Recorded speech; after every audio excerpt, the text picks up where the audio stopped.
Ma'am, question lang po.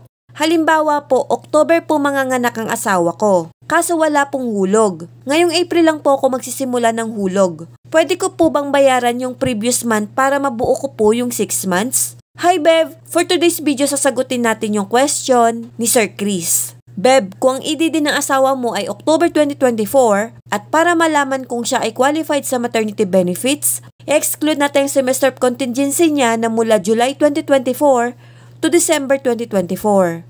Now, ang magiging qualifying months ng asawa mo ay mula July 2023 to June 2024. Dito po magsiselect ng at least 3 to 6 highest monthly salary credits at syempre, dapat may hulog siya sa qualifying period para makompute ang maternity benefits ng asawa mo. Para sa katanungan mo na kung pwede bang bayaran ang previous months ngayong April 2024, yes po, pwede mo pang habulin ang first quarter at kung kaya mo ng 2,800 per month, mas okay po. Make sure na mabayaran mo ang first quarter ng asawa mo bago matapos ang April 2024. Then, bayaran mo na rin po yung second quarter bago matapos ang June 2024 para iwas late payment.